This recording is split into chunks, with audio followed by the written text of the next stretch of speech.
tous, merci d'écouter à nouveau ce podcast d'Atlantico. Aujourd'hui, nous allons nous entretenir avec Xavier Hofer, quelqu'un que sans doute vous connaissez si vous êtes un lecteur fidèle d'Atlantico et qui surtout depuis des années est criminologue et directeur d'un pôle sécurité défense au CNAM. Et vos services, j'ai l'impression, il n'y a pas qu'en France qu'on y recourt, puisque vous avez aussi travaillé avec des universités chinoises, des universités américaines. L'Académie de la police en Chine, je vais me faire bien voir par les anarchistes.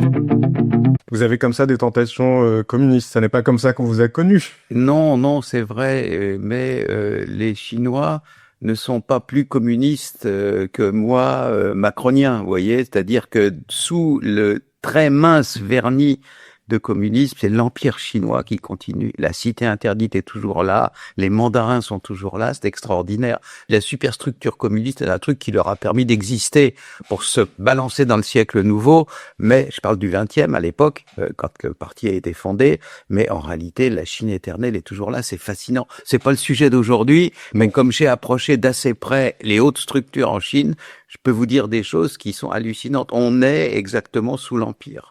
Eh bien, ce sera un rendez-vous pour un prochain podcast. Mais aujourd'hui, comme vous le disiez, on ne va pas parler de ça. Aujourd'hui, on va parler de la justice.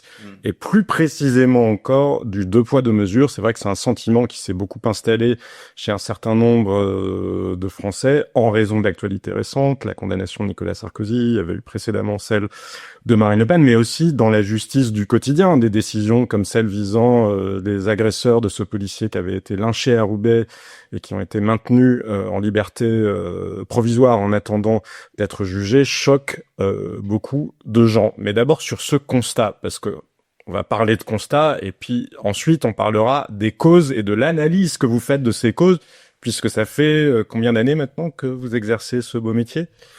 On ne le dit plus. Non, c'est comme je vais faire comme les coquettes en disant, oh mon Dieu, non, si, ça fait 40 ans quand même.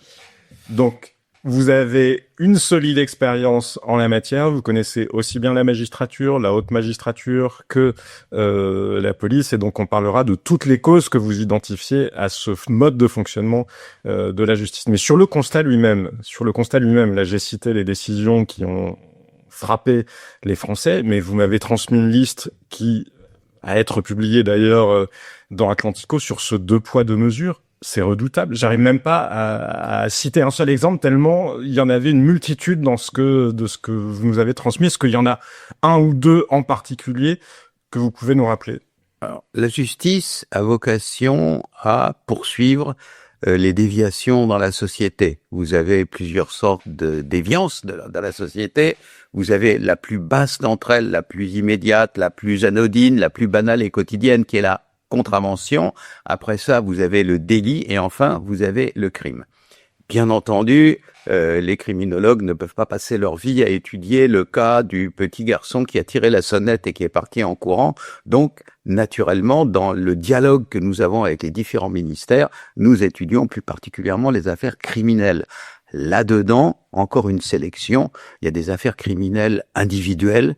Le monsieur qui rentre chez lui et qui trouve sa femme en commerce galant avec l'employé du gaz et puis qui sort son fusil, ça c'est la criminalité de tous les jours. Et puis vous avez les formes collectives de criminalité. Il y en a deux sortes en gros, récurrentes, dangereuses, même déstabilisatrices des fois pour les États, qui sont le crime organisé et le terrorisme. Voilà. Donc en gros, nous, l'essentiel des études que l'on fait, pour les étudiants que nous formons, dans un contexte civil, dans un contexte militaire et d'autres contextes que j'aborderai une autre fois, et d'une part, et puis deuxièmement, dans les échanges que nous avons avec l'appareil d'État, avec l'appareil régalien, nous étudions essentiellement les phénomènes de crime organisé et de terrorisme. Alors, deux choses à ce propos.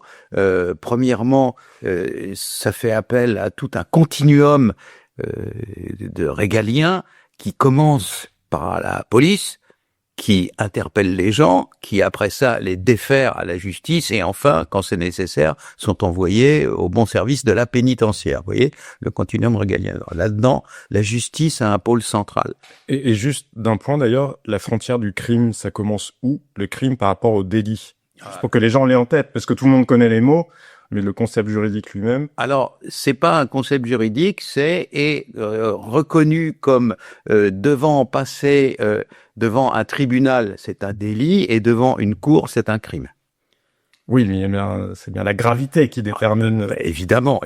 C'est-à-dire que c'est les homicides, les viols pour ce qui est pénal, bien entendu, les escroqueries, les atteintes à la souveraineté nationale. C'est naturellement les crimes, c'est les plus graves. Et là, vous passez naturellement devant la cour d'assises, donc qui va vous condamner lourdement en fonction de la gravité du crime que vous avez commis. Donc c'est ça, la contravention, le délit de crime. Le tribunal, après ça, les délits et les contraventions, et après ça, la cour d'assises pour les crimes. Donc ça, c'est important de le savoir. Et là-dedans, vous avez toutes sortes d'atteintes. Vous avez des atteintes à l'intégrité physique, c'est se faire casser la figure, se faire assassiner au pire. Vous avez des atteintes aux biens, c'est-à-dire les vols, c'est-à-dire vous avez les escroqueries, les fraudes, etc. Et puis après ça, vous avez des atteintes à l'État, à la souveraineté de l'État.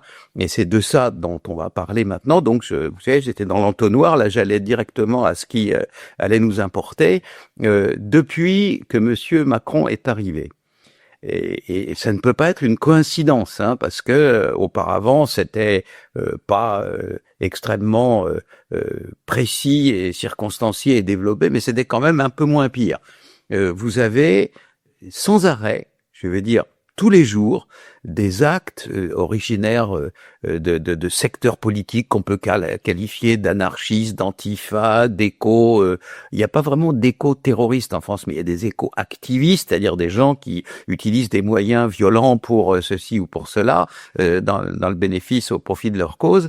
Et tous les jours, il y a des actes de commis. Ces actes vont du petit incendie d'un transformateur EDF au sabotage de pylônes électriques, à des actes extrêmement graves sur des infrastructures vitales et cruciales de l'État, comme la radiale de l'Internet, qui permet de rattacher à des serveurs d'une part et à la clientèle de l'autre tous les gens qui vont retirer de l'argent à une banque, qui peuvent être soignés à l'hôpital et suivis chez eux, etc. Et puis d'autres infrastructures naturellement vitales de l'État, c'est tout le réseau ferré des trains à grande vitesse. Eh bien, dans les semaines où il y a eu les Jeux Olympiques, successivement, le réseau des trains à grande vitesse et la radiale de l'Internet ont été sabotés de manière extrêmement savante et sophistiquée par des gens qui savaient précisément ce qu'ils allaient faire. Il n'y a eu aucune arrestation et encore moins naturellement de condamnation. Zéro.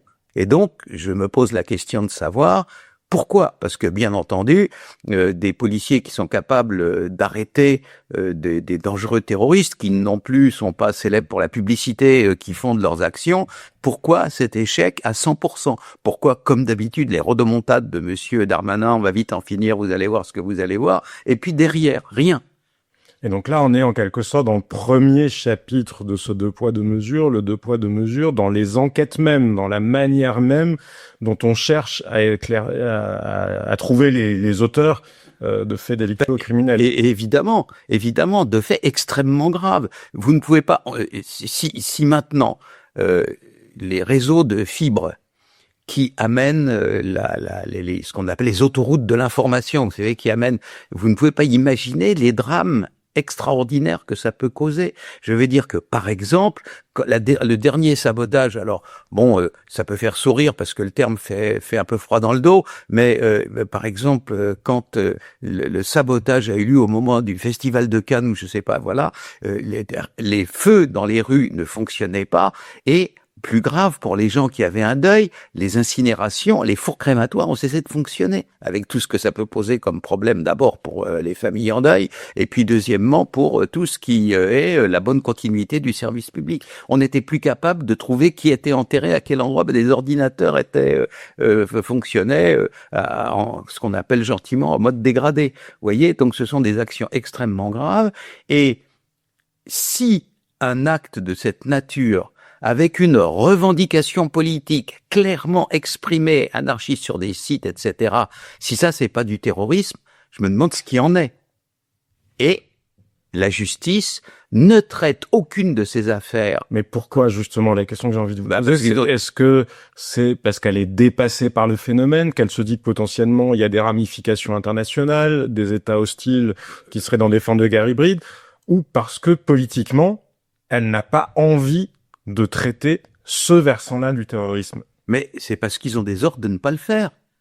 Je veux dire, si... Bah, vous dites ça comme une évidence, mais ça paraît non. quand même dingue que des menaces aussi graves, il y ait des ordres pour ne pas les traiter. Non, mais c'est pas qu'on ne les traite pas, c'est qu'ils sont renvoyés à des petits policiers, à des petits juges locaux qui n'ont ni les moyens de suivre ces affaires-là. Par exemple, il y a un parquet national antiterroriste et il y a une sous-direction antiterroriste de la police judiciaire. C'est à eux que devraient être confiées ces affaires. Zéro. Pas une fois. À un moment donné. Mais alors pourquoi? Commençons par établir la matérialité des faits. Après ça, on t'interrogera sur les motifs et les raisons.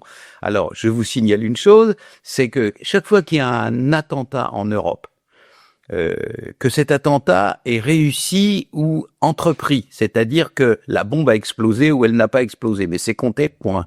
Europol a une comptabilité précise de ça. J'ai pendant très longtemps été parmi le groupe des petits conseillers d'Europol, du monde académique, etc. Donc j'avais les chiffres et les statistiques. Année après année, le terrorisme qu'on appelle d'extrême ou d'ultra-droite, c'est moins de 1%. Et le terrorisme d'extrême ou d'ultra-gauche, c'est 20% de l'ensemble. À la louche, des années c'est 19, des fois c'est 22, mais ça tourne autour de 20%. Eh bien, alors, il y a eu un moment où au parquet national antiterroriste en France, il y avait 5 affaires d'extrême ou d'ultra-droite, et des affaires, alors pardonnez-moi l'expression, mais je parle avec la rude franchise Enfin, dans votre liste, j'ai vu. Oui, des histoires de corne-cul, quoi, pour appeler les choses par leur nom, et 0 affaire d'extrême On peut gauche. peut-être en rappeler une, Mais non, mais donner un ordre je vais vous en rappeler 2. Récemment, la semaine dernière, ont été condamnés des farfelus qui avaient monté une espèce d'OAS factice. Alors c'était des OAS factice. d'OAS factice, c'est-à-dire qu'ils avaient monté un truc qui s'appelait Action des forces opérationnelles, et donc qui était dirigé par un monsieur dont on a la photo. Alors la photo, c'est le monsieur Guy S pour son nom de famille, S trois petits pois pour son nom de famille. On n'est pas là pour balancer, hein. Donc qui était le chef de cette bande. Il est sur la photo caractérisé par la justice française comme étant un dangereux conspirateur d'extrême ou d'ultra-droite. Alors, premièrement, il a autour du cou une étoile de David qui est grosse comme ça, et ensuite, il a une grosse chevalière avec le symbole maçonnique bien connu. J'ai pas l'impression que les caractéristiques que je viens d'énoncer soient celles forcément de tous les conspirateurs d'extrême et d'ultra-droite. Vous en avez connu quelques-uns. Oui. Effectivement, je ne parle jamais de phénomènes que je ne connais pas, hein. Donc là, d'une part, et deuxièmement, vous avez des gens qui ont été condamnés de 2 à 5 ans de prison pour avoir entrepris, mais sans zéro passage à l'acte. Il y a zéro passage à l'acte. Il n'y a pas un moustique qui a été abîmé ou molesté du fait d'action de ces gens-là. Alors c'était des poivreaux. Ils se réunissaient entre eux. Ils disaient qu'ils allaient faire sauter la terre entière, mais ça s'arrêtait là, quoi. C'était de la masturbation mentale, si vous voulez. Et en plus de ça, leur groupe se constitue en 2017, vous savez, après les attentats, donc j'avais dit il faut sauver la France et tout, et ensuite de quoi ils se réunissent. Dès le départ, s'agrège au groupe un policier en mission, en mode provoque, etc. Ils sont arrêtés 6 mois plus tard. Bien entendu, toutes les complots et toutes les conspirations rêvées figurent dans les ordinateurs, et ces gens-là ont pris des peines de prison ferme. Il fallait les renvoyer chez eux. Alors, c'est pas bien de faire ce qu'ils avaient dit qu'ils allaient faire, mais ils l'ont pas fait. Ils allaient empoisonner des boucheries halal, ils en voulaient aux musulmans, en gros, hein. Donc, on peut comprendre que ce soit répréhensible et réprimé. Oui, mais réprimé, mais alors 5 ans dans 2 fermes pour des gens qui, je vous dis, Le problème, c'est la sévérité de la condamnation qui les vise, ou plutôt le fait que d'autres faits, eux, ne sont même pas poursuivis. Non, mais faute d'enquête sérieuse. je vais dire, vous savez, la docilité qu'ont les journalistes de la presse,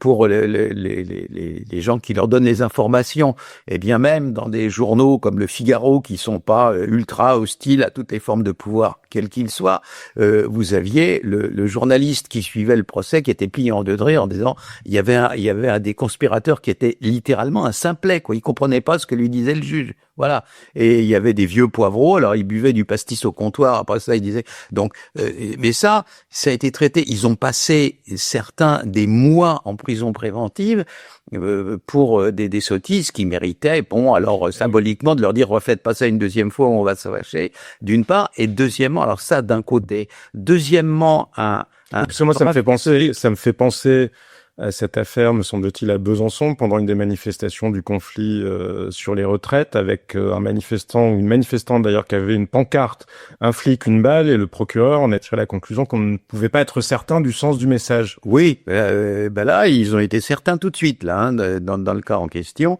Et deuxièmement, il y a eu à la basilique, donc à Saint-Denis, des Rois de France, une exposition un peu provocante, et il y a un jeune catholique, un peu fâché de ça, qui n'a rien fait d'autre que de poser sur une des affiches de l'exposition sa propre affiche où il disait que c'était pas bien, qui était collée avec 4 bouts de scotch, quoi, vous voyez. C'est-à-dire, il a pris un morceau de papier, il l'a mis avec un peu de papier collant, et puis il est rentré chez lui. Le lendemain matin, il avait les flics chez lui pour atteinte à la liberté d'expression. Mais ça a été traité par un juge antiterroriste, quand même. Bah, évidemment non, mais quand même, ça a été réprimé d'une manière hallucinante de sévérité. Je veux dire, si on prend une manifestation de la France insoumise, des appels à la liberté, bloquer la liberté d'expression, et il faut arrêter tout le monde, hein. Eh ben là, non. Alors là, uniquement dans ce cas-là. Et donc, de l'autre côté, vous avez des atteintes aux intérêts supérieurs de l'État, touchant des entreprises qui font partie du périmètre de sécurité de l'État, les grandes entreprises sensibles, comme on dit, etc. Et on les attaque, on fait sauter des pylônes, on coupe des câbles avant des entreprises de haute technologie pour lesquels un arrêt d'1 minute, ça peut coûter des sommes considérables ou même énormes, et on n'arrête personne et on ne réprime personne. Mais justement, moi ça m'intéresse, parce que vous avez dit il n'y a pas de coïncidence, c'est plus particulièrement depuis qu'Emmanuel Macron est président de la République. Oui, c'était pas terrible sous Hollande, mais bon, depuis c'est pire. Emmanuel Macron, que beaucoup ont qualifié de président des riches, de président que lui-même s'étant qualifié comme président de la Startup Nation, est-ce qu'on peut réellement imaginer qu'il soit crypto-anarchiste ou anticapitaliste, parce que ça n'est pas le cas. Ça... Alors, je vais peut-être vous faire grincer des dents parce que vous n'aimez pas qu'on touche au terme libéral, mais c'est un néolibéral au sens où le terme était. Je crois à la liberté d'expression, figurez-vous. Voilà, vous avez raison. Donc, Macron est un néolibéral qui a un seul ennemi, et c'est la droite nationale. Le reste, c'est considéré comme de vagues alliés qui peuvent, le cas échéant, fournir de quoi saboter une manifestation, comme les Black Blocs, ou faire des actions hostiles justement à ses ennemis comme les antifas. C'est ça la réalité. C'est-à-dire que dès qu'il est question, et puis en plus, ces gens-là, c'est un agrégat d'individus qui un jour agissent sous la casquette droit au logement, le lendemain Antifa, le troisième jour Black Bloc, c'est toujours les mêmes. En tout, peut-être de 3000 individus dans toute la France, sur 50 millions d'adultes, si vous voulez.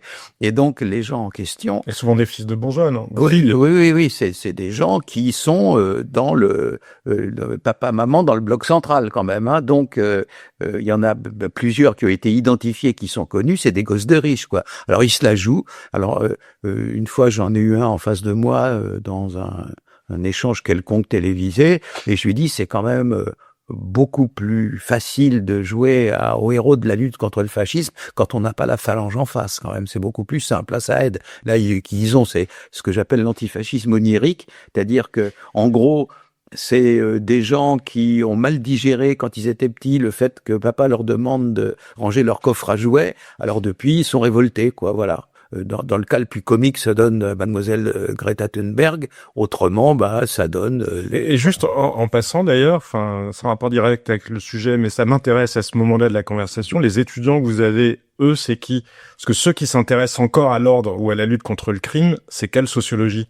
Il n'y a rien de spécifique. On a d'abord des étudiants qui viennent de l'étranger, beaucoup du Maghreb, eux, qui veulent s'engager plus tard dans le régalien de leur propre pays. Et puis deuxièmement, pour beaucoup de ceux qu'on a, c'est des gens qui ont une vocation. Voyez-vous, parce qu'ils savent, dans une société qui est régie par le fric et qui rêve que de ça et qui a ça comme baromètre uniquement, que eux ne sont jamais riches. Ils font ça par conscience. Beaucoup des étudiantes de l'Institut de criminologie allaient vers la magistrature parce que elles rêvaient d'une société dans laquelle les choses seraient un peu plus justes. Voilà, ce sont des bourgeois, des fils de petite bourgeoisie généralement. Enfin, j'ai pas eu de fils de... À qui on n'a pas demandé de ranger leur coffre à jouets. Voilà, ou qui ont accepté de le faire.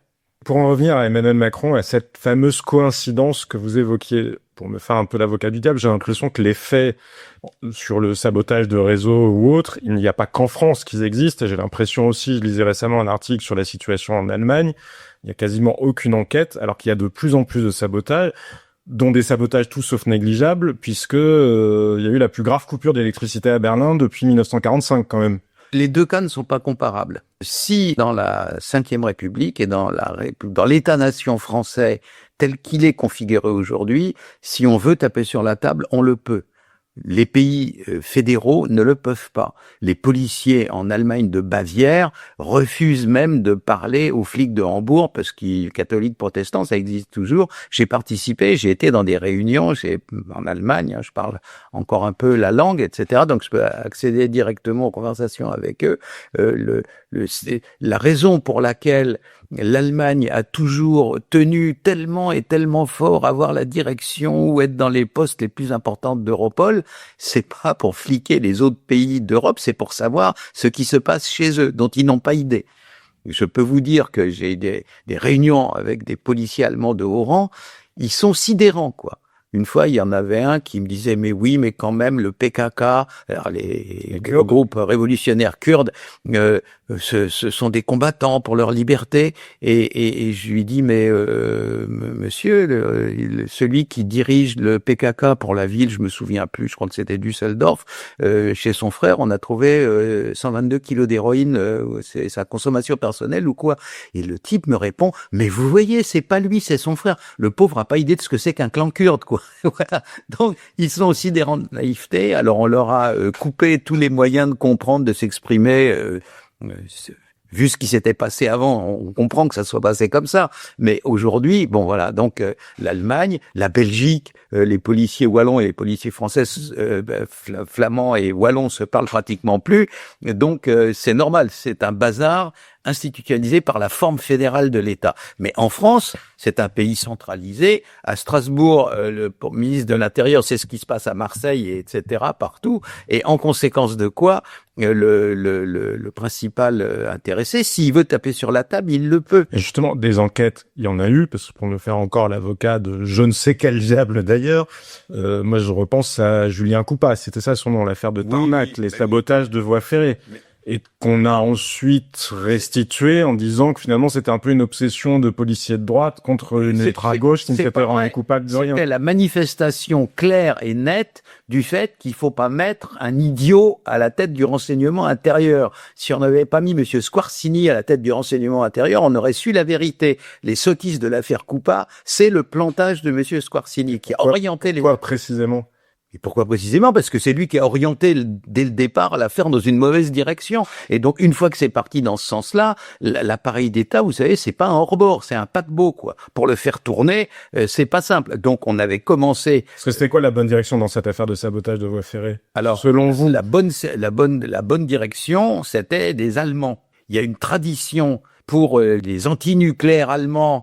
Je vais rentrer un peu dans les détails, de faire sauter une voie ferrée particulière qu'on appelle le chemin de fer de Gorleben en Allemagne. Gorleben, c'est le train qui amène les déchets nucléaires, etc. Et ce qui s'est passé sur le réseau ferré français, c'était coupé-collé de ça. Donc, il fallait chercher du côté de cette piste-là, au lieu du malheureux... Vous avez lu les textes de Coupat et consorts? C'est extravagant. C'est même pas de gauche. Il cite Heidegger, il cite Nietzsche, il cite... Enfin, c'est une forme de...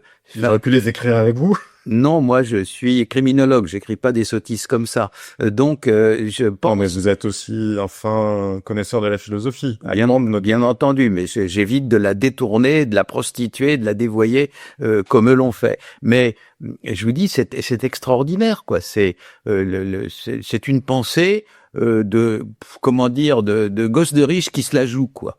Alors avec des citations partout, dans tous les sens, à moitié comprises, à moitié digérées, etc.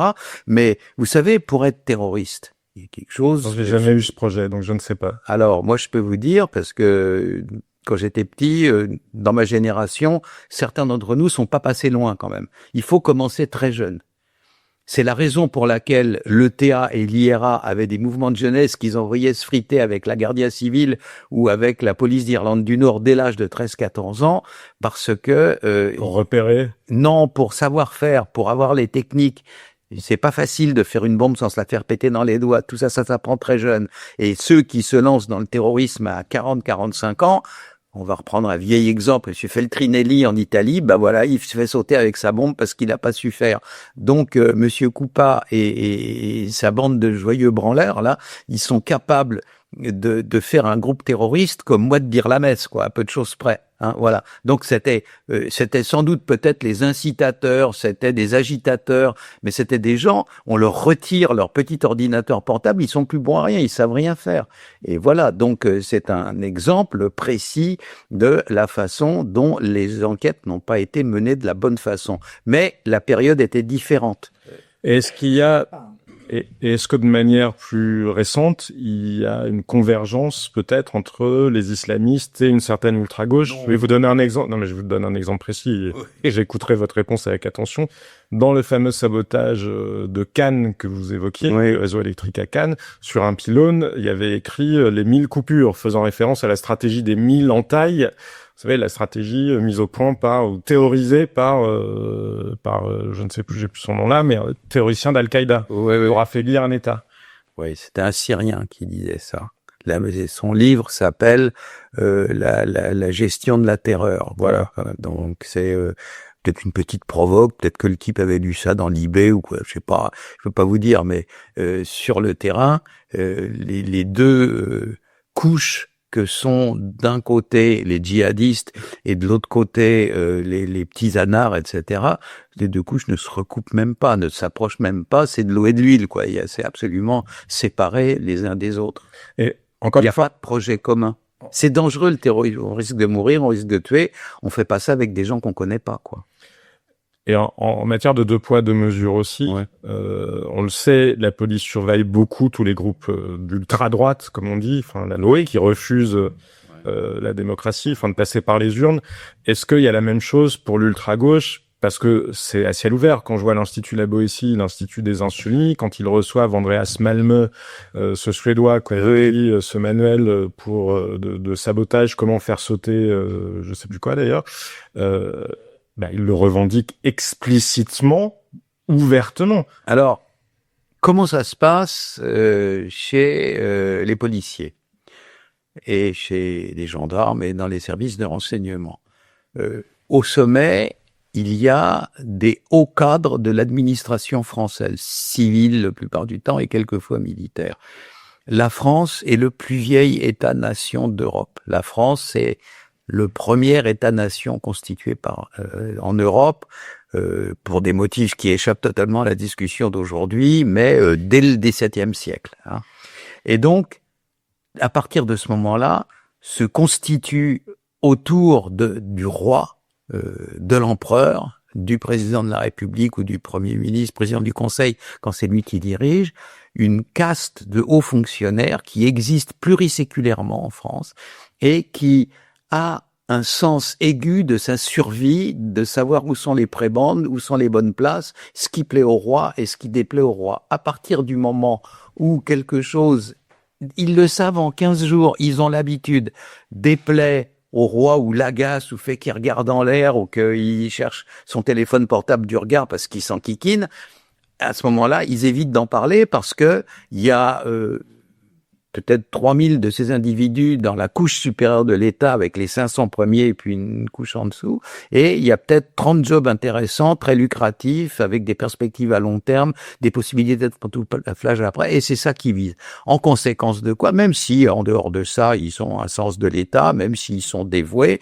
et tout, mais quand même, il y a ça. Et donc, dès le départ, par exemple, le président Macron a montré une exaspération. Ça me revient, hein, c'est des gens qui me le disent à moi, parce que là aussi, j'ai d'anciens étudiants et tout. Donc, des histoires de politique de la ville, des banlieues, etc., ça l'enquiquine explicitement. Il a reçu du bout des lèvres Monsieur Borloo une fois que l'autre a voulu faire un travail qui était pas mauvais. D'ailleurs, il y avait des idées, il y avait tout.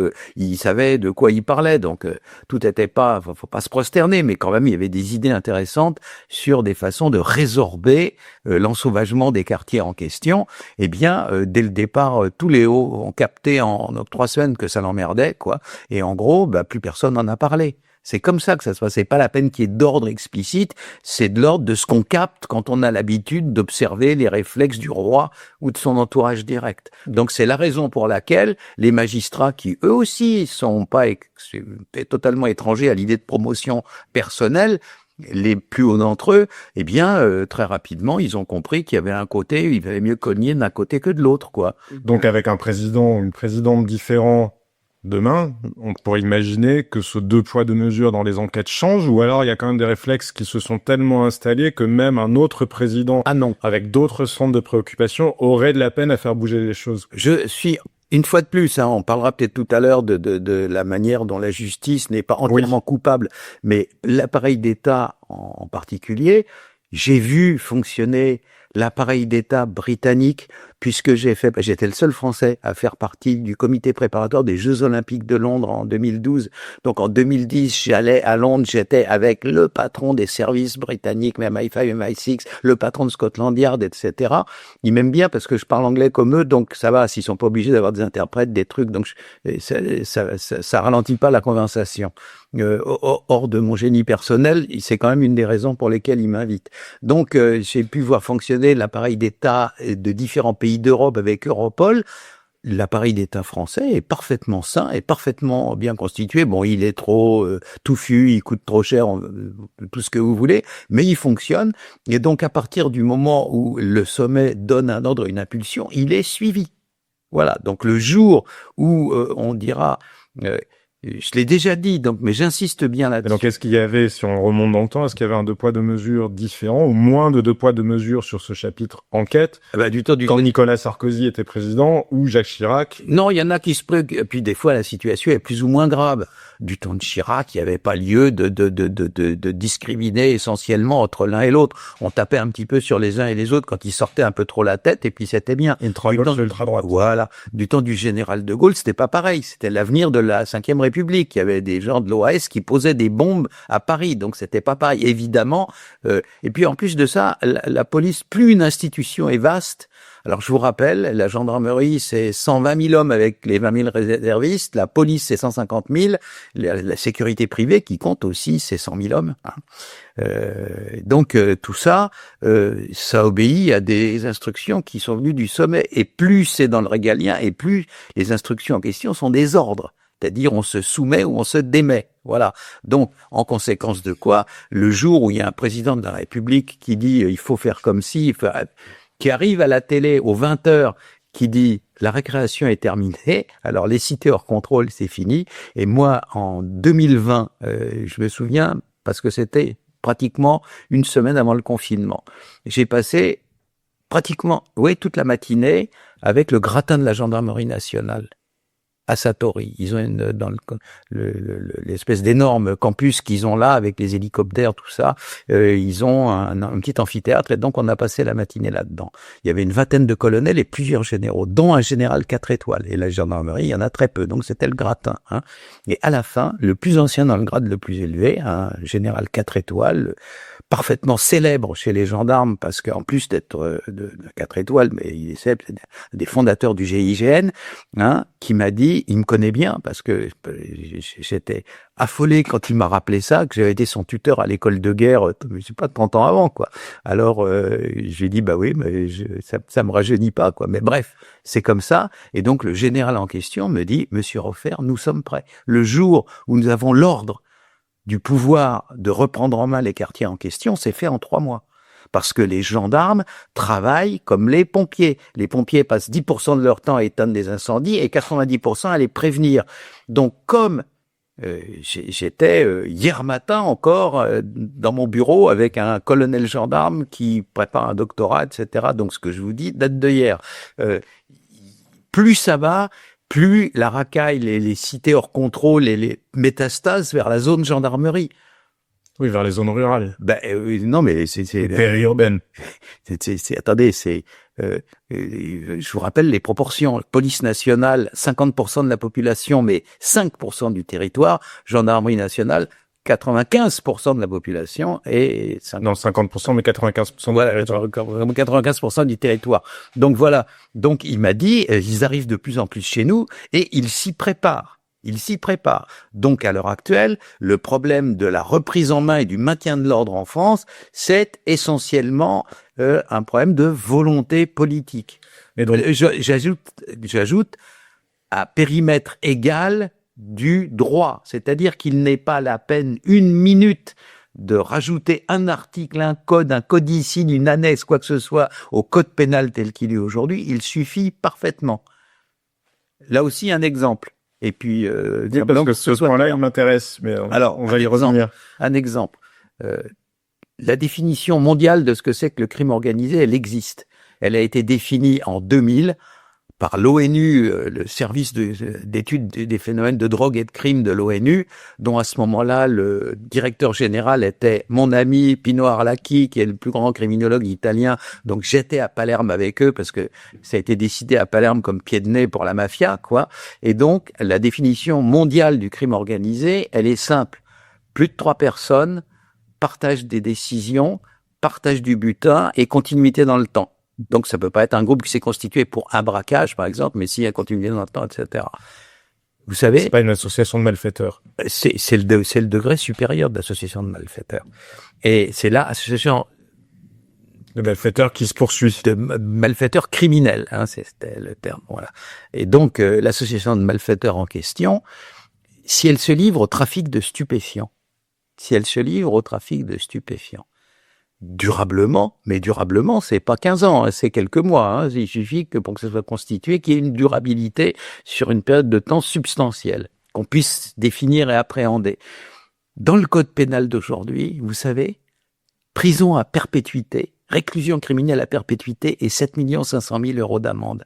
La bande de racailles au franc-moisin qui deal depuis plus de 3 mois du hash dans l'entrée du bois, ils peuvent choper ça. Qui est condamné à ça en France? Même la DZ mafia. Personne. On n'applique pas le code pénal. Si vous appliquez le code pénal le code pénal en France, il a été commencé, sa révision, son toilettage, hein, il a été commencé sous Monsieur Bérégovoy, il est terminé sous Monsieur Balladur. Ni Monsieur Bérégovoy, ni Monsieur Balladur ne sont Gengis Khan ou Himmler, quoi. Donc c'est un truc équilibré, c'est un truc sain. Alors on le remet à jour parce qu'il y a la criminalité numérique, parce que ceci, parce que cela, mais c'est un code parfaitement modéré, équilibré. Si jamais vous l'appliquez, vous résolvez 95% des problèmes. Mais aujourd'hui. Mais alors pourquoi n'est-il pas appliqué justement? Parce que moi ça me fait penser à Monsieur Retailleau, qui est certes pas ministre de la Justice, mais ministre de l'Intérieur. Oui. En tout cas, qu'il l'était jusqu'à... On verra bien si ça continue. Là, ça s'appelle ministre démissionnaire. Voilà. Mais qui oppose finalement, qui constate un traitement différencié entre ce qu'il appelle la France des honnêtes gens et puis justement une France criminelle que la justice laisserait prospérer. Alors moi, ce que j'aimerais bien, c'est que Monsieur Retailleau fasse autre chose que de parler, quoi. Ça me ferait plaisir parce que il parle. Il a même récemment, alors il fait comme tout le monde, c'est-à-dire que quand il y a une atrocité criminelle ou autre, il dit inadmissible, intolérable, inqualifiable, et puis il rentre dormir. Voilà. Et après ça, il a rajouté quelque chose, c'est-à-dire qu'il a dû entre-temps lire Jean-Paul Sartre, parce que il a dit ceux qui font ça, c'est des salauds. Alors il y a une espèce de surenchère, mais elle est purement verbale. dans les cas précis. Si on fait notre minute ou notre 10 minutes, il y a qu'à Faucon. Justement, si vous étiez demain ministre de l'Intérieur ou ministre de la Justice, parce que c'est facile de dire ils sont nuls, mais concrètement, vous feriez quoi? Alors, d'abord... Périmètre politique égal, hein, vous avez le même Parlement, vous avez les mêmes magistrats en face de vous. J'ai bien compris. Je commencerai à mettre les Français devant la vérité des chiffres. Le ministère de... Vous faites régulièrement sur Atlantico, je ne peux que le rappeler, voilà, le lundi ou le mardi en général. Voilà, donc la vérité des chiffres, c'est-à-dire, voilà, mes chers concitoyens, voilà la réalité de la situation. Et devant l'horreur de la réalité de la situation, savez-vous quelle est l'infraction qui exaspère, inquiète, frappe, chagrine le plus les Français? Ce sont les cambriolages. Voilà. Le ministère de l'Intérieur, depuis le fort glauque monsieur Cazeneuve, qui avait l'air d'un gentil petit lutin comme ça, mais en réalité qui faisait des coups en douce qui étaient pendables, ne publie plus, le service statistique du ministère de l'Intérieur ne publie plus, ça c'est pas mon opinion, c'est la réalité des faits, que les cambriolages de logements privés. Alors comme dans les grands médias, tous les journalistes, police, justice sont en réalité à la botte du ministre de l'Intérieur, parce que si la ministre de l'Intérieur donne pas la pâtée, ils ont aucune information à publier. Ils disent voilà, les cambriolages c'est ça, 217 600 l'an dernier. Ce ne sont que les cambriolages de domicile particulier, le vôtre, le mien. À partir de ça, quelle est la réalité des faits pour les cambriolages en France? On dit, ouais, il y a 200 000, donc 600 par jour, quoi, je sais pas, quelque chose comme ça. Si on regarde quels autres cambriolages il y a, ces chiffres-là, le ministère de l'Intérieur les a, mais ne les publie pas. Dans la regard agricole. Voilà, tout ce qui concerne les mairies, les fermes, les hangars agricoles, les boutiques, les résidences secondaires, etc., etc. On arrive au fait. Les résidences secondaires ne sont même pas considérées dans les statistiques. Alors, ça change d'une année sur l'autre parce qu'ils s'arrangent pour que les suivis, les statistiques puissent pas être suivies. Il semble que l'an dernier, ça concernait également les résidences secondaires. Mais c'est 70 000 par an, donc c'est peu, c'est pas énorme. Hein. Donc, je parle là que des cambriolages qui sont connus de la police et de la justice, ceux qui ont fait l'objet d'une dépôt de plainte, hein, voilà. Pas d'une main courante, parce que les mains courantes, elles vont à la poubelle dès que le cahier est rempli, mais d'un dépôt de plainte en bonne et due forme. Alors, si on prend en réalité tous les cambriolages, et on le sait, parce que maintenant nous sommes dans l'Union européenne et l'Union européenne a un système de statistiques qui s'appelle comme c'est l'INSEE, ça s'appelle Interstat, voilà. Et donc Eurostat ou Interstat, je me souviens plus. Interstat c'est international et Eurostat c'est pour l'Europe. Donc pour l'Union européenne, et donc là ils les transmettent. Donc quand on a des copains à Bruxelles, on se fait sortir les dossiers et on sait. Alors avec les 20600, on passe à 315 000. Et après ça, sait-on quelles sortes de cambriolages ne sont pas déclarés? Alors, vous allez dire, mais comme ils ne sont pas déclarés, on le sait pas. Si. Il y a des enquêtes de victimologie. Voilà, victimation. Des enquêtes de victimation qui disent tant de personnes portent pas plainte parce qu'ils disent ça sert à rien. De toute manière, les flics se dérangent pas. J'ai été 3 fois au commissariat, alors merci bien. J'y ai passé 3 heures et puis j'ai perdu mon temps et ma jeunesse. Donc c'est comme ça que ça se passe. Et on sait que X% de gens ne portent pas plainte. Alors on rajoute les X% et on s'aperçoit en France que où que ce soit dans une propriété privée, dans un ministère, Dieu sait quoi, dans un monastère, dans une caserne, il y a des cambriolages partout en France, en réalité, et que ce soit déclaré ou pas, il y en a un par minute. Voilà. Alors vous avez entendu parler, en Italie, il y a la mafia, en Allemagne, il y a des immigrés partout qui arrivent de... Un par minute. Un par minute. Donc 60 par heure. 1440 par jour. Oui. Et donc 525 600 au total. Exactement. Alors, c'est 522 000 ou 530 000, je sais pas exactement. L'ordre de grandeur. L'ordre de grandeur, c'est un par minute. Et je vous disais, l'Italie, la Grande-Bretagne, des immigrés partout par bateau, l'Allemagne, 1,5 million d'immigrés qui sont arrivés, il y a 2 à 3 fois moins de cambriolages qu'en France. Le résultat de la France, il est horrible. C'est le pire de toute l'Union européenne. Pour des raisons qu'on comprend bien, parce qu'il n'y a plus d'État et que ça part à volo. La Belgique est derrière nous, mais pas très loin. Tous les autres sont bien en dessous. L'Espagne, les grands pays comparables. On va pas comparer avec le Liechtenstein, hein, mais l'Espagne, l'Italie et l'Allemagne, les grands pays qui nous entourent dans l'Union européenne. Mais justement, puisqu'on est dans notre quart d'heure, il y a qu'à Faucon. Vous êtes donc le ministre de l'Intérieur et ou de la Justice. Vous commencez par la vérité des chiffres. Oui. Qu'est-ce que vous changez d'autre après? Parce que une fois que les Français le savent. Après ça, je change le paradigme. À savoir que la France n'a pas, c'est généralement le cas, il n'y a pas un pays au monde où il y ait 10 petits problèmes de taille égale, il y a généralement un gros problème et puis des petits autour. Alors, en France, on ne prend pas ça en priorité. La priorité des priorités, c'est de régler le problème des quartiers hors contrôle. Si on règle ces problèmes des quartiers hors contrôle, on règle le cas de 70% des homicides, 100% des règlements de compte, et ainsi de suite pour les braquages, ainsi de suite pour les cambriolages, etc. Les quartiers hors contrôle aujourd'hui en France, c'est à la fois la cour des miracles et la piste aux quimines. Voilà. C'est le truc où où se concentrent tous les emmerdements. Donc, si vous faites ça, eh bien, vous réglez le problème. Et la gendarmerie y est prête. Et ça sera la gendarmerie nationale. Si vous faites ça, d'accord, mais comment vous faites ça? Eh ben, je convoque le directeur de la gendarmerie nationale en disant, vous avez 3 mois. Voilà. C'est pas plus compliqué que ça. Ils y sont prêts. Ils me l'ont dit. Alors, pourquoi ne le font-ils pas? Parce qu'ils n'ont pas d'ordre du gouvernement. Il y a des ordres du gouvernement, on ne peut pas dire ça. Non. Je ne crois pas que leur interlocuteur, le ministre en face d'eux, va rester suffisamment longtemps pour les couvrir le cas échéant, mais il y a des ordres. Le ministre, c'est pas comme ça que ça se passe. La France est une monarchie ratée. Il faut que l'ordre vienne du président de la République. Le président de la République convoque dans son bureau le DGGN, le DGPN, le ministre de ceci, le ministre de cela, et dit « je veux dans les 3 mois ». C'est comme ça que ça se passe. Parce que pour parler régulièrement quand même à des responsables policiers, ou même chose dans la gendarmerie, ce qui revient souvent dans leurs arguments, c'est « mais pourquoi donc prendre des risques ?» puisque ça ne peut pas se faire sans une forme, alors peut-être pas de casse, mais de friction, et que nous pensons que nous ne sommes pas couverts par l'autorité politique. Alors, ça n'est pas vrai, puisque les individus qui sont dans ces quartiers... C'est vrai qu'ils le disent. Non. Les individus, ce qui n'est pas vrai, c'est la réalité de la situation. Les individus qui sont dans des quartiers en question sont des lâches.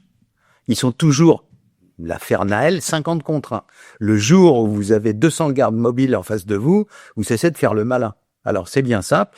Le jour J, un immeuble est réquisitionné, c'est pas difficile, il y en a plein de vides. Hein. Dans les 100 principales cités les plus dangereuses de France, vous mettez la gendarmerie nationale là-dedans, le premier qui bouge, il en prend une et ça s'arrête. Voilà. Mais le premier qui bouge, il en prend une, vous voyez bien comment, vous parliez de l'affaire Naël, comment a été traité le policier de l'affaire Naël? Mais non, mais... Vous comprenez bien quand même pourquoi les policiers ou les gendarmes ont l'impression de ne pas être couverts par l'autorité politique. Le policier a été traité comme ça parce que les hauts magistrats savent la disposition d'esprit de Macron et savent qu'ils pouvaient le faire. C'est pas difficile, il l'avait dit publiquement, voilà. En disant que c'était inexcusable et exactement, inexplicable et inexcusable. Alors voilà, mais on arrête. Le jour où vous convoquez le président ou je sais pas l'homme qui dirige le Conseil supérieur de la magistrature en disant fini de rire, vous savez, les magistrats ils ont mis les résistants devant le peloton d'exécution, puis les collabos, ça les dérange pas. Hein, les mêmes magistrats. Oui, les mêmes. Il faut simplement leur donner des consignes et leur faire comprendre que fini de rire, quoi. Le général de Gaulle faisait ça très bien. Il leur bottait les fesses et ça avançait. Alors, il avait René Cassin avec lui, et donc, il dit, voilà. Mais alors, au-delà de ce que pensent les policiers et les gendarmes, est-ce que, du point de vue des politiques, il n'y a pas un risque à le faire, puisque Nicolas Sarkozy a quand même eu beaucoup de problèmes à partir du moment où il a essayé de dire à la justice que, précisément, elle n'était pas assez sévère dans un certain nombre de ses jugements. Ça n'est pas vrai.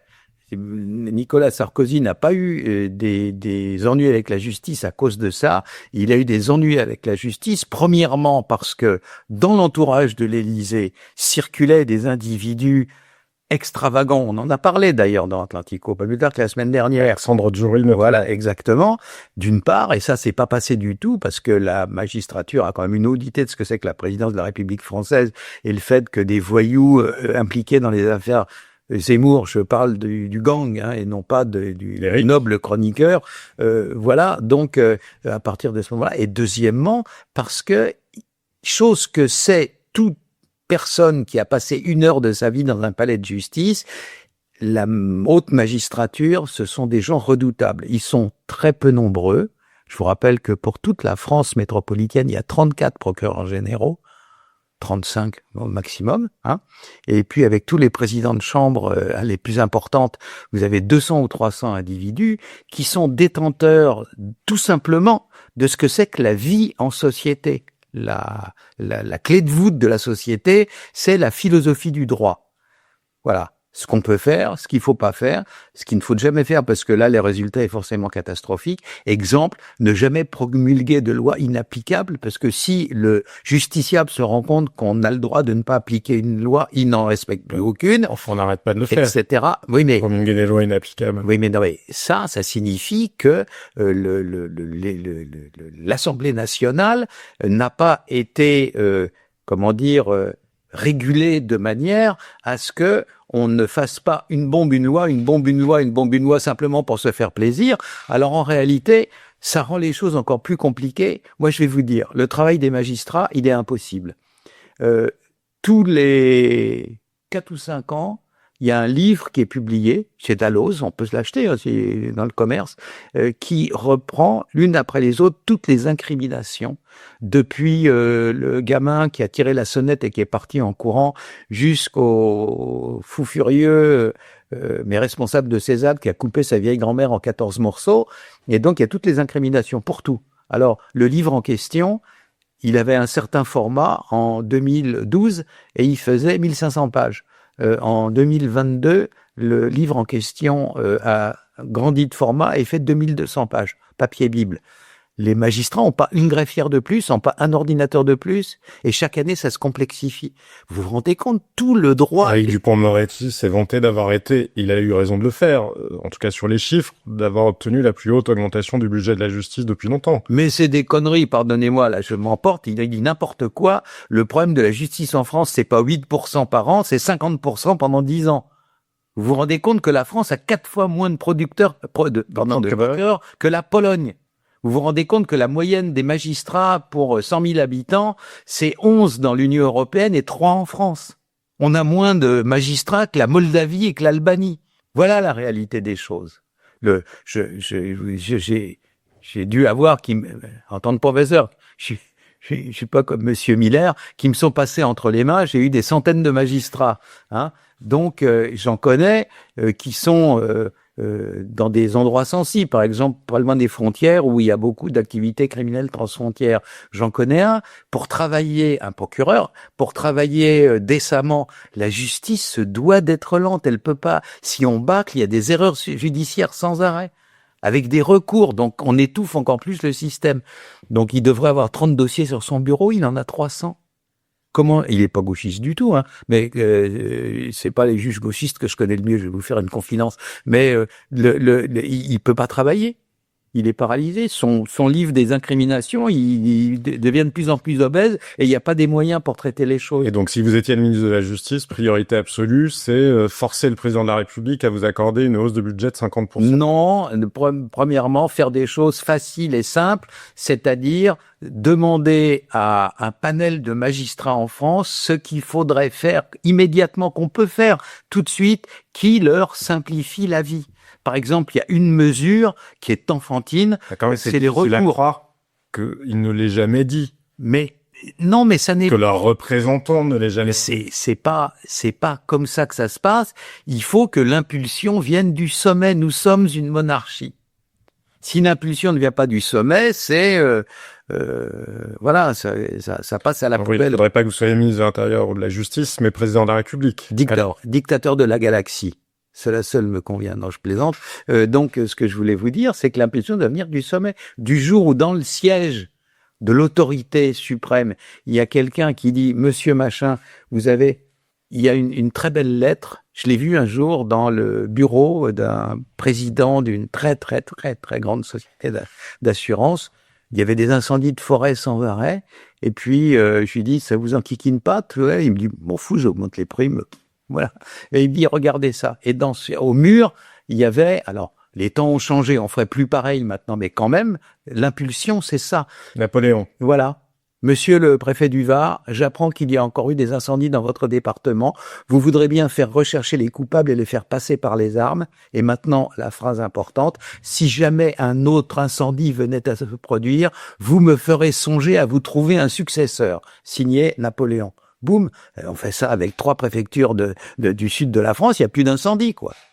Ben simplement, les autres, ah oui, mais c'est pas de ma faute, comprenez, sa maman l'a maltraité quand il était petit, et ceci et cela, il a été soumis à des horreurs dans le Biafra où il est né, ou Dieu sait trop quoi. Alors là, toutes les sottises. Mais à partir du moment où il y a une impulsion centrale, où on dit, quit the bullshit, quoi, c'est terminé, on travaille sérieusement. Alors, premièrement, deuxièmement, troisièmement, cette impulsion centrale n'existe pas en France. Vous savez, à côté de l'Élysée, juste dans la rue de l'Élysée, précisément dans la rue de l'Élysée qui longe, il y a la coordination du renseignement et de la lutte contre le terrorisme. Bon, c'est des préfets là-dedans et puis des commissaires de police et des gens du renseignement. À un moment donné, j'en avais sur un tout petit groupe de têtes de 4 ou 5, j'en avais 2 comme anciens étudiants. Donc, j'y allais et je servais de mur des lamentations. Il me pleurait dans mon gilet en disant il écoute rien, il dit rien, il s'en fout, etc. Voilà, c'est ça là, le système dans lequel on vit à l'heure actuelle. Toutes ces histoires Macron, toutes ces histoires de régaliens, c'est Cro-Magnon pour lui. Lui, il vit dans le monde éthéré de la fluidité, de la circulation libre, du libéralisme acharné, donc à l'anglo-saxon. Beaucoup les espions, manifestement. Comment? Il aime beaucoup les espions, manifestement. Pourquoi? Rocard, quand il était Premier ministre... Livre récent raconte sa passion pour les espions, justement, plus que ses prédécesseurs. Oui, non, mais c'est miroir, suis-je la plus belle, quoi. C'est toujours ça, c'est du narcissisme. Rocard, lui, il a été 2 fois à la DGSE et il a dit, il faut travailler, les gars, c'est important ce que vous faites, etc. Tel n'est pas le cas de Macron, quoi. Je peux vous garantir, ça a été un sujet de chamaillerie entre nous deux, hein, que par exemple il se passe sur le front Russie-Ukraine des fêtes entre vous et moi, entre vous et Emmanuel Macron. Non, par nous deux j'entendais le côté du micro, quoi. Donc il y a eu des cas où il est parfaitement et précisément informé de choses qui vont exactement à l'inverse de ce qu'il raconte quand il est à la télévision, qui prouvent que ce que lui disent ses propres services, il s'entorche. Voilà.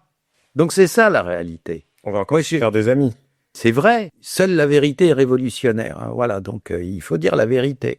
Si jamais, je viens de vous dire, je suis pas socialiste, hein, je dévoile pas un scoop. Eh bien, Michel Rocard, il a été au siège des services, il les a écoutés, il leur a donné des moyens, et les moyens dont disposent les services français sont énormes. Ils ont des moyens dont la justice n'est même pas à rêver. Vous vous rendez compte que le budget de la justice en France, c'est moins que le budget de la gendarmerie nationale. C'est-à-dire epsilon du ministère de l'Intérieur maintenant. Vous vous rendez compte de ça? C'est affreux. Ils peuvent pas travailler. Donc, 100 juges en France, 20 magistrats gauchistes et 80 empêchés de travailler. Et non 100 parce que les autres, ils n'ont pas plus de moyens. Justement, parce qu'on a balayé tout le chapitre 2 poids 2 mesures dans les enquêtes, oui. Le 2 poids 2 mesures dans les préoccupations du président de la République et les conséquences que ça a concrètement. Mais si on en vient en 2 poids 2 mesures dans les décisions de justice elles-mêmes, parce qu'il existe quand même ce 2 poids 2 mesures, et on a parfois l'impression que des faits plus anodins sont réprimés plus sévèrement que des faits beaucoup plus graves. Quand on voit des amendes de 150 €, 300 € pour avoir foncé sur un policier, quand d'autres sont condamnés à plusieurs années de prison pour des faits plus discutables, disons, ça questionne. Oui, le cas de l'action des forces opérationnelles, 0 passage à l'acte. La justice française, sur ordre, a réinventé le crime par la pensée. On est dans 1984. Voilà. Vous me parlez de quelle affaire? L'action, les vieux alcooliques là qui. Ah oui, vous parlez. Voilà. Donc AFO, action des forces. Ah oui, les vieux alcooliques d'ultra droite. Voilà, exactement. D'ultra droite, on se demande. Vous savez, c'est même, enfin, c'était la version terroriste des brefs de comptoir, vous savez. Voilà. Donc 2 ans ferme quand même. Alors effectivement. Mais la connerie peut être redoutable. Oui, c'est vrai, mais elle n'est pas très efficace. Voilà, donc quand on a bu plein de pastis, on a la main qui tremble et pour amorcer des bombes, c'est pas terrible. Je parle de choses concrètes là. Et donc, ce qu'il y a, c'est que non mais alors à partir du moment, comprenez que l'enchaînement il est redoutable. Les gens comprennent que s'en prendre à l'extrême gauche, c'est pas à la mode, c'est pas très bon et ça marche pas très bien. Hein. Donc ils enquêtent pas dessus. S'ils enquêtent pas dessus, il y a pas de poursuite. S'il y a pas de poursuite, il y a pas de gens d'arrêtés, il y a pas de gens qui avouent et donc il y a pas de procès. Donc d'un côté, c'est la justice. Mais là, moi, je parle de l'étrange chose. Je parle de justiciables qui sont devant la justice de part et d'autre. Ah ben, il y en a pas à l'extrême gauche. Non, mais d'accord, mais il n'y a pas que l'extrême gauche. Il y a bien il y en a sans doute quelques-uns qui passent de temps en temps. Évidemment, flag, évidemment. C'est l'autre jour, par exemple. Parce que là, c'est pas le manque de moyens qui fait que les magistrats sont enclins à réprimer plus sévèrement certaines catégories de Français plutôt que d'autres. Alors, comme on leur envoie toujours des gens, des identitaires, des gens de la droite dure, etc.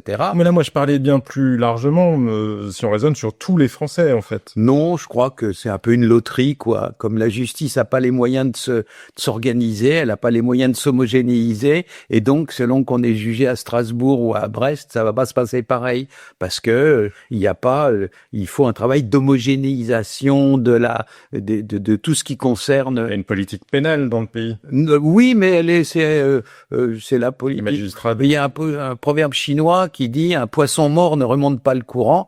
Ben voilà, quoi, c'est un poisson mort. Alors c'est en fonction du prochain journal de 20 heures ou quoi, avec des farceurs comme Dupond-Moretti et pire avec des menteurs comme Darmanin. Voilà, c'est n'importe quoi. Bah, décidément, aujourd'hui, vous avez décidé de vous faire que des ennemis. Mais je les ai déjà, donc ça changera pas.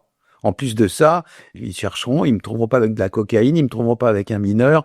J'ai expliqué depuis longtemps en tant que consultant à mon comptable qu'un criminologue qui commet des crimes, ça fait rire tout le monde. Donc je lui ai demandé d'être 2 fois plus sévère avec moi que les autres. J'ai eu des redressements des machins, toujours 0. Voilà, donc ils peuvent, sauf naturellement à rétablir la lettre de cachet, ils peuvent pas grand-chose. Sur ce 2 poids 2 mesures dans les décisions elles-mêmes, quand même, qu'est-ce qui se joue intellectuellement? Parce que vous connaissez très bien la magistrature, justement. Mais oui, mais moi, je trouve ça intéressant ce que vous dites, parce que moi, je me souviens que sur Atlantico, et tout le monde se souvient de cette affaire, beaucoup de gens, en tout cas, se souviennent de cette affaire dite du mur des cons. Il y a quand même chez les magistrats, y compris dans la haute magistrature, si on regarde, ou en tout cas, sur ceux qui ont un impact sur l'interprétation des lois, le Conseil constitutionnel, le Conseil d'État, il y a quand même une certaine orientation idéologique. Bah oui, on prend toujours les mêmes depuis 40 ans, donc il faut pas s'étonner de ça, quoi. Mais pourquoi la droite n'a jamais réussi à rien rétablir? Parce que ce qu'on appelle la droite est composée congénitalement en France. La droite, c'est Vauquier, tout ça. Hein, voilà.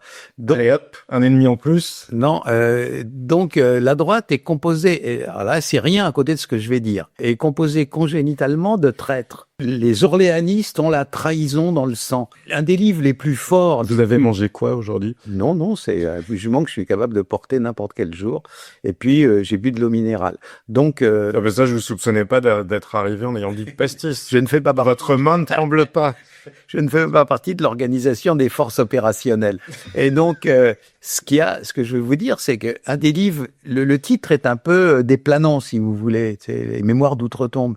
C'est un ouvrage prodigieux dans lequel, mais c'est un univers, quoi. Vous avez des voyages avec les peaux rouges en Amérique, vous avez ceci, vous avez cela, la découverte de la Terre Sainte, la vie politique française. Il a été sénateur, il a dirigé des journaux, Chateaubriand et tout. Mais dès le départ, le courant orléaniste, c'est que des traîtres. Dans la deuxième partie le deuxième volume dans la Pléiade des Mémoires d'outre-tombe, il y a tous les démêlés de Chateaubriand qui lui étaient légitimistes avec le courant orléaniste, mais ils n'arrêtent pas de faire voilà, c'est exactement Sarkozy, c'est rien n'a changé, qui fait campagne. Non, il fait campagne avec Patrick Buisson, et dès qu'il est élu, il prend des étaillères d'extrême gauche au gouvernement. Voilà, au tel point que le pauvre Patrick de Verdian est obligé de chialer en disant que ça serait bien que si l'ouverture allait jusqu'au Sarkozy. Jusqu'au sarkozyste, voilà. Donc ils ont ça dans le sang. Vous allez voir. Mais vous parlez de Patrick de Verdian, ça m'intéresse. Darmanin joue au type de droite. Le jour, il est élu à quoi que ce soit, il prend Sandrine Rousseau, mais à tous les coups. Mais on le voit venir. Ils sont toujours comme ça, ils trahissent. Je vous laisse la responsabilité de vos propos. Vous parliez de Patrick Devedjian, vous avez milité ensemble dans ce groupe qui s'appelait Occident, bien à droite, comme on peut dire. Ah bah oui, carrément. Mais... voilà, comme on peut dire aujourd'hui. Comment vous êtes toujours passé à travers les mailles, en quelque sorte, puisque précisément avec cette magistrature qui bien souvent en veut aux gens qui Mais non, ont eu des... mais c'est une raison simple, on n'a jamais rien fait de mal. Quand on était militant, oui, je me suis trouvé, j'ai passé une semaine en prison. J'ai été après ça, comme j'avais été blessé, j'avais eu la main ouverte parce que Vous avez vu du pastis? non, là, c'était une question technique de trucs qui n'avaient pas sauté à temps, quoi. Bref. Et donc, c'était comme ça à l'époque. Et donc, à cette époque-là, vous savez que la police, c'est simple. C'est des âmes simples. Ils n'ont jamais qu'un ennemi en même temps. Donc, entre 62, les bombes de l'Ouest dans les commissariats jusqu'en 68, c'était nous. C'était la période où ils étaient militants, essentiellement. Et donc, on se faisait casser la gueule. On était devant la justice sans arrêt. Mais moi, je suis comme Joatia. Vous savez, le copain de Joatia, c'était comment dire, le gang des tractions avant, c'était Pierrot le Fou, etc.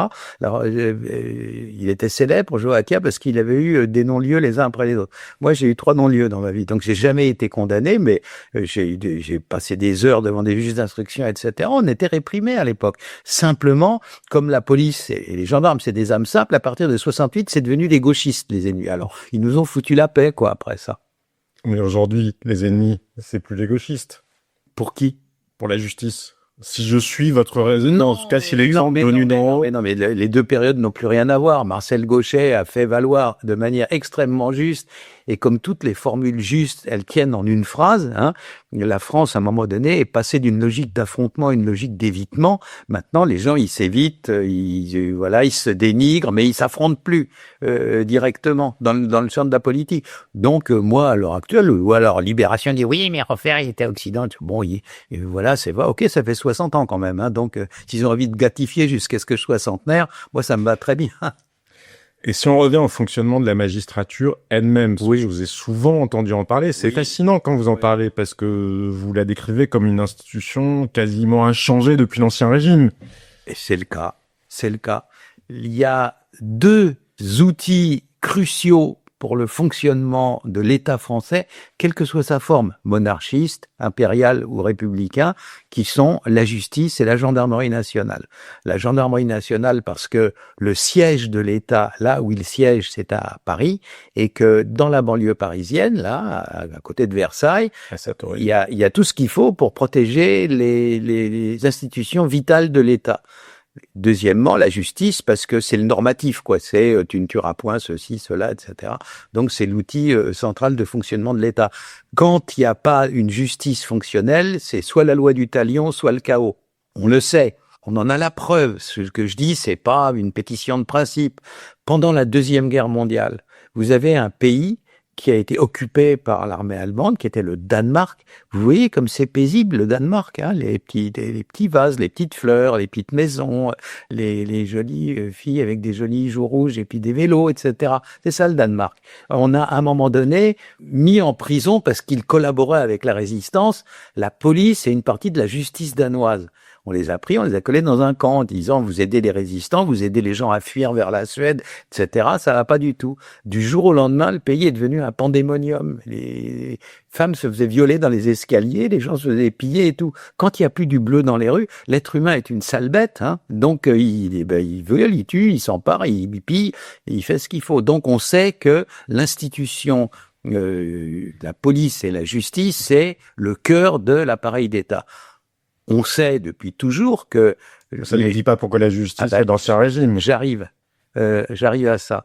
Et donc, on a donc depuis toujours dans l'idée que dans l'État-nation, le gouvernement, aimablement, a procuré une police et une justice pour les pays. Non, c'est pas ça du tout, c'est pour se protéger lui-même, hein.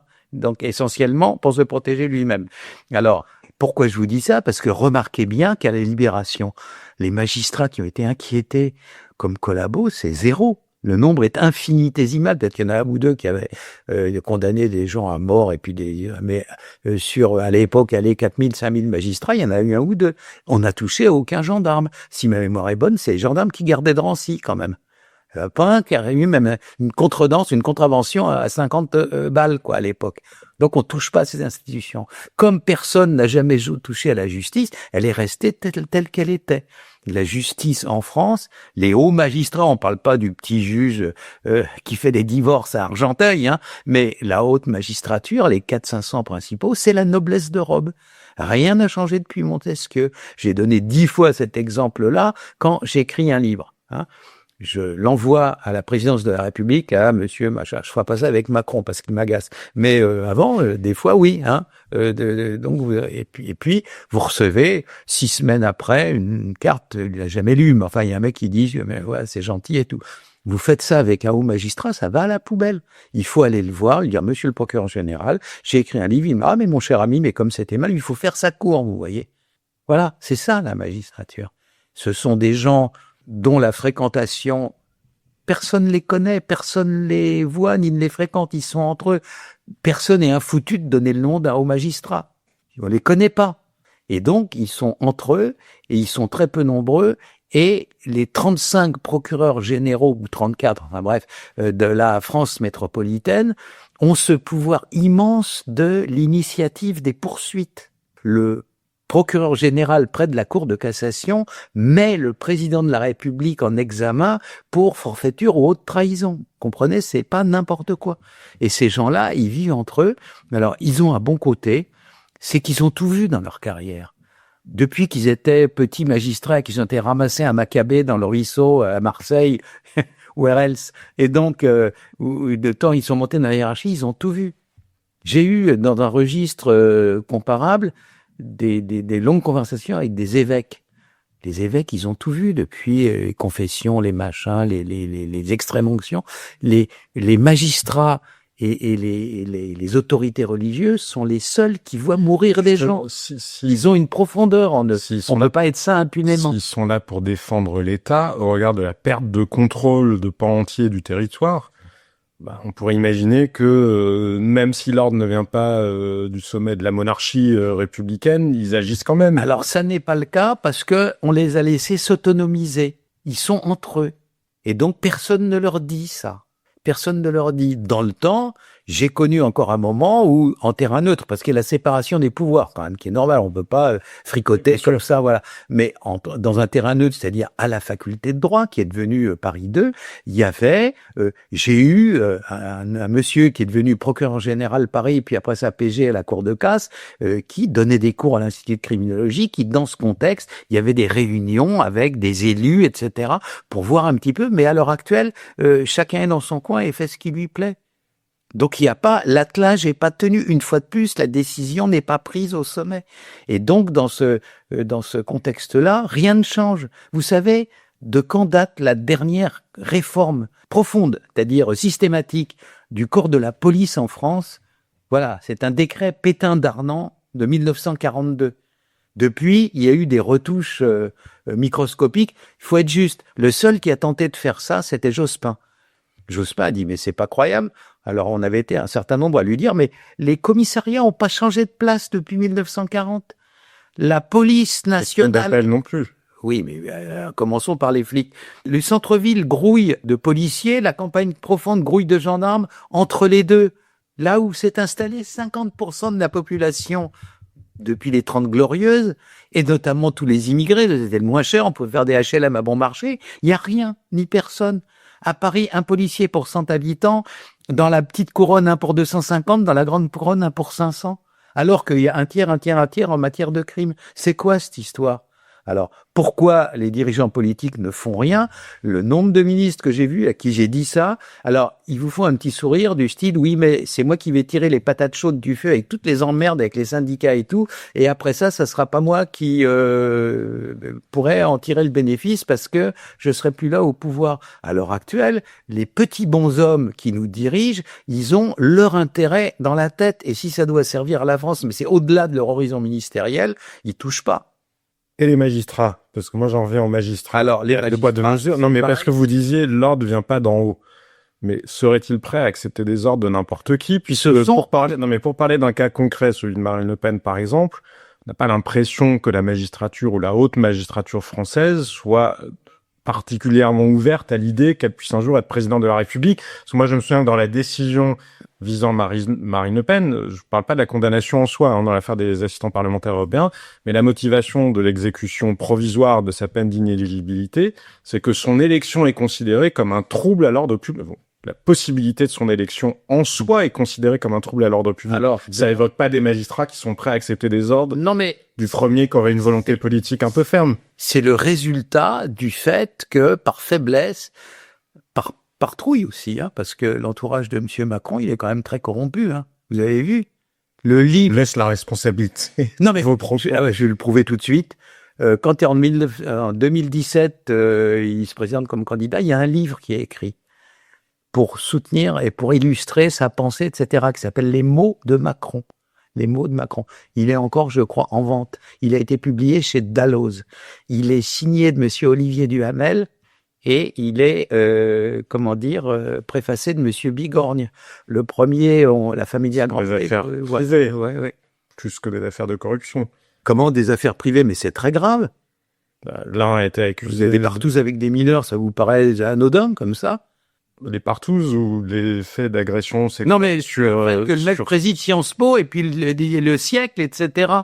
Enfin, c'est invraisemblable. Et c'est pas les qualificatifs exacts. Préfacé par Monsieur Bigorgne, qui a été condamné pour avoir mis un liquide dans le verre d'une dame dont il voulait abuser, et qui, après ça, au tribunal, a dit, vous comprenez, je n'avais pas toute ma tête à moi parce que je prenais 4 grammes de cocaïne par jour. C'est ces déclarations, c'est au tribunal, c'est on the record, voilà. Et 4 grammes de cocaïne par jour, c'est quel budget annuel? 90 000 €. Avec un liquide. Oui, bien sûr. Vous pouvez vous retirer 90 000 € en liquide de votre compte. Votre banquier vous dit pourquoi c'est je achète de la cocaïne. Ah bon, monsieur Ferjou, allez-y, je vous en prie, etc. Vous vous rendez compte de ce qu'il faut comme compromission? Donc c'est ça la corruption autour de la classe politique. Tous les jours, on en arrête un parce qu'il a tripoté une petite fille ou parce que ceci ou parce que cela. Moi, je garde tout ça. Enfin, c'est un peu abusif quand même. Tous les responsables, les élus, milliers d'élus dans le pays, y compris dans l'entourage de Macron. Je ne dis pas ça. Je dis simplement que quand ils donnent un ordre qui peut avoir des conséquences répressives, on va tirer sur une ficelle et ils ne savent jamais où la ficelle va aboutir. Vous comprenez? C'est ça. Ça donne pas très envie de lâcher les chiens, quoi. Oui, mais est-ce que on a des politiques qui n'osent pas donner des ordres aux magistrats?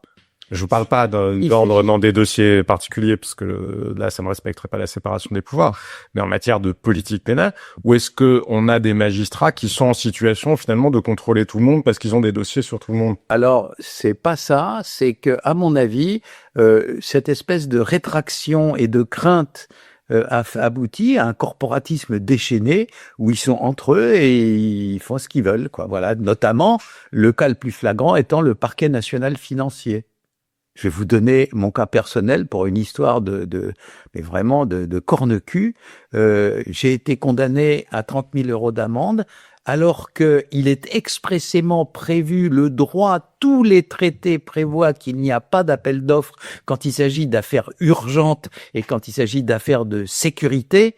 C'était une affaire urgente et de sécurité parce qu'il s'agissait rien de moins que de la présence d'islamistes à l'aéroport de Roissy, vous voyez. Et ça, je l'ai dit devant le tribunal avec le président d'aéroport de Paris à mes côtés qui dit oui, j'ai chargé monsieur. Vous aviez été recruté comme consultant, oui, c'est ça, voilà, par l'aéroport de Paris. Exactement. Ce sera que ça passe par un appel d'offres. Mais non, parce que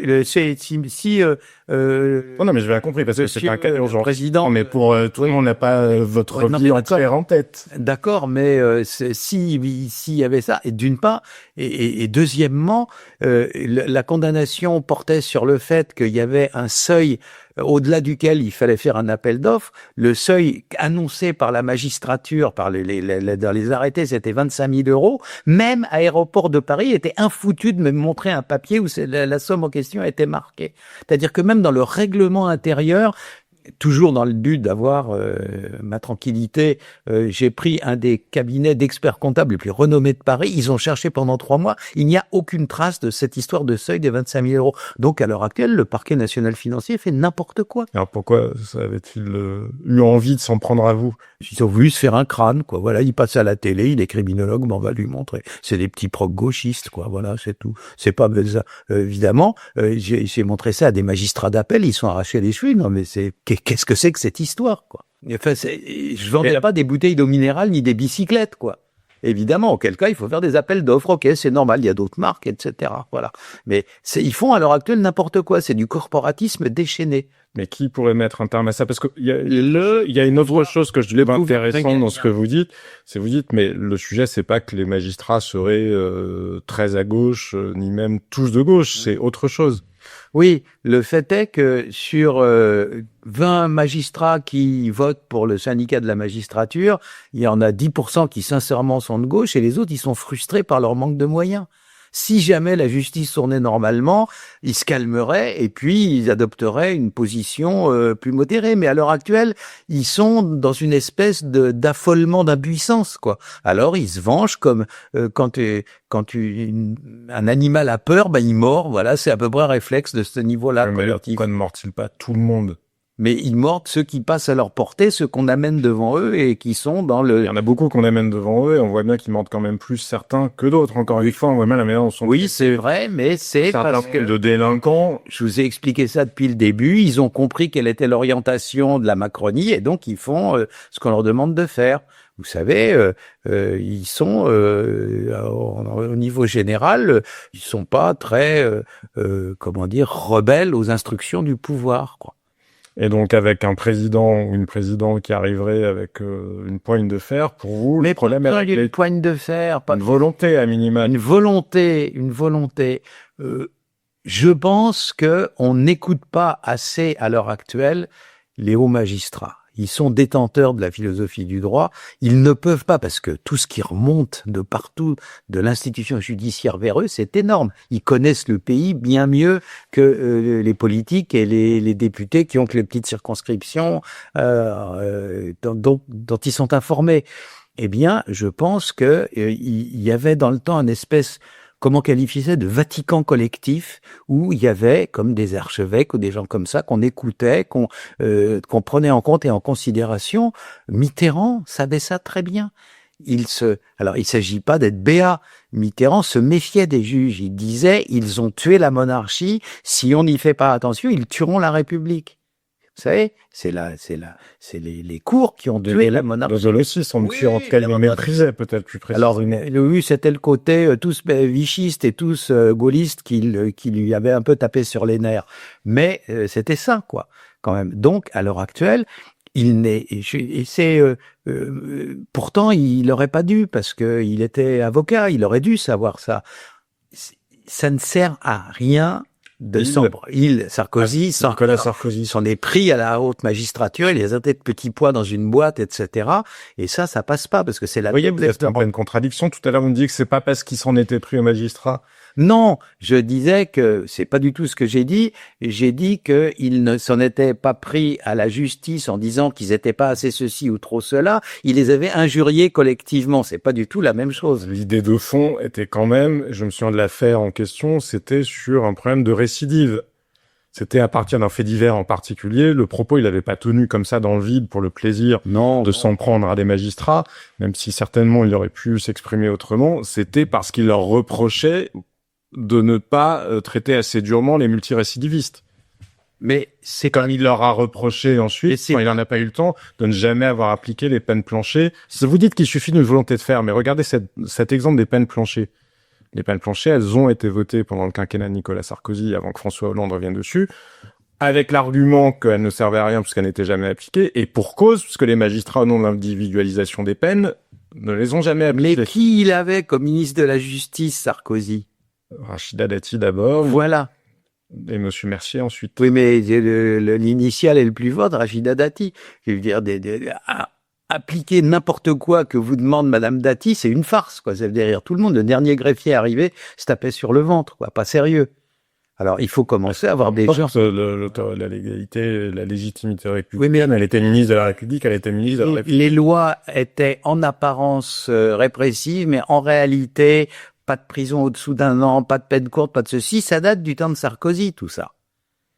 Ouais. Voilà, c'est-à-dire que j'ai encore conservé dans un coin une loi qui est signée Sarkozy, Fillon et Dati, qui accordait, qui était pratiquement aussi laxiste que les lois de Madame Taubira. Parce que les prisons sont pleines. Mais à ce moment-là, on en construit d'autres. Bon sang de bonsoir, c'est quand même pas difficile. Et peut-être dernier point, est-ce qu'on n'a pas un problème de décalage spatio-temporel, en quelque sorte, avec une magistrature qui n'a pas pris conscience de ce qu'était la société française aujourd'hui, du fait que le fait d'avoir des populations différentes, qui vivent parfois avec des mentalités plus claniques, avec des référents culturels différents, est-ce qu'ils l'ont pris en compte tout simplement et ils continuent pas à gérer la société française ou à prétendre régir la société française et ses travers comme ce qu'elle était il y a 50 ans, alors qu'elle est devenue complètement autre chose? Alors, c'est plus ancien que ça.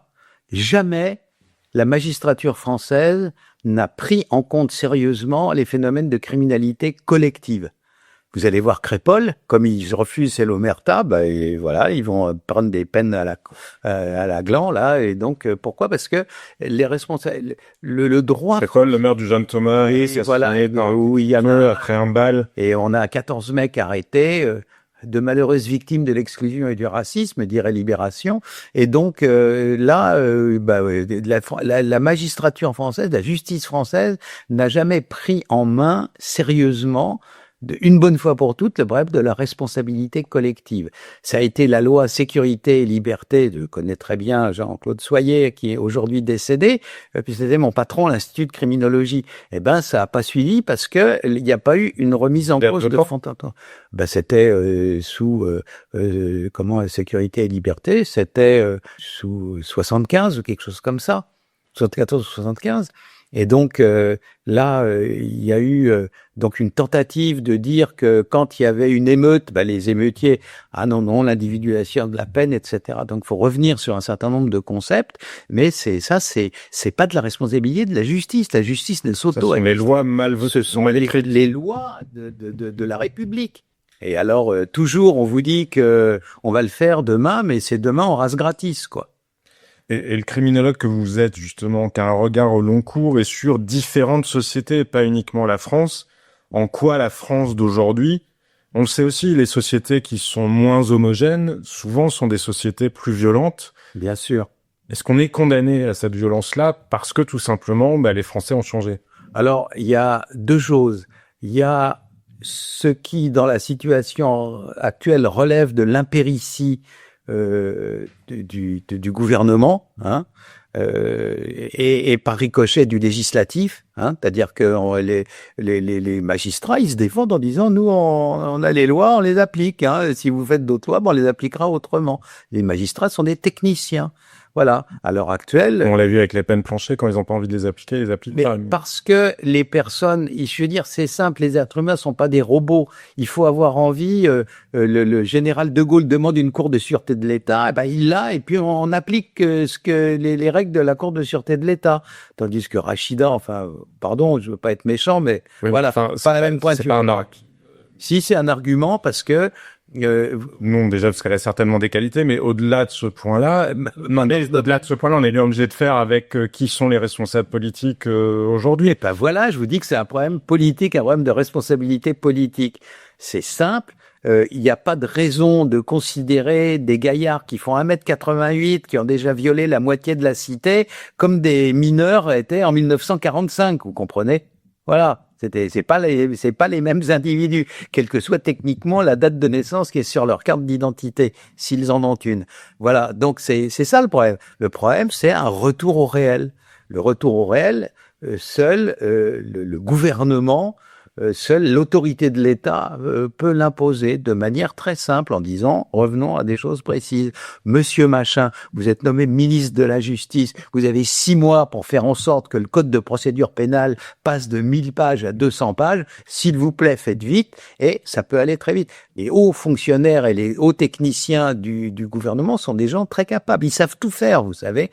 Quand Pasqua est arrivé au ministère de l'Intérieur, il a voulu faire voter les fameuses lois Pasqua à l'époque.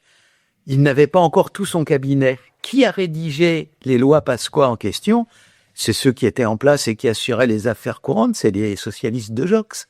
Ils savent faire dans tous les sens. La scie, elle part dans ce sens-là ou elle part dans ce sens-là. Donc, ils sont capables de nous faire. L'appareil d'État n'est pas en phase terminale. Ce qui est en phase terminale, vous avez tout à l'heure parlé de Ferrari qu'on laisse au garage. Dans cette affaire-là, c'est pas la Ferrari qui est pourrie, c'est le conducteur. Donc, c'est simple. L'appareil d'État n'a pas l'impulsion qui lui permet de faire. Je vous garantis que dans l'aile régalienne de l'État, le jour où on dira fin de la récré, remise en état et en ordre, mais sur 150 000 policiers, sur 100 000 gendarmes et sur 8 000 magistrats, il y en aura 80% qui seront tellement heureux de le faire. Ils attendent que ça depuis des années. Ils en ont marre de baisser le regard devant les voyous, vous savez. Et vous qui êtes un homme de chiffres, pour finir, sur une échelle de 0 à 10, vous estimez à combien nos chances que cette impulsion, cette inflexion, cette rupture, cette volonté politique, on les voit arriver dans les années qui viennent? On la voit arriver dans les années. Honnêtement, j'en sais rien. Je souhaite que ça arrive, mais c'était un problème. Je suis sûr que vous en avez une petite... Non, franchement pas, parce que j'ai des craintes, mais j'ai pas En creux, j'entends que c'est plutôt proche de 0 que de 10. Ça sera dur. Merci beaucoup, Xavier Hofer. À bientôt.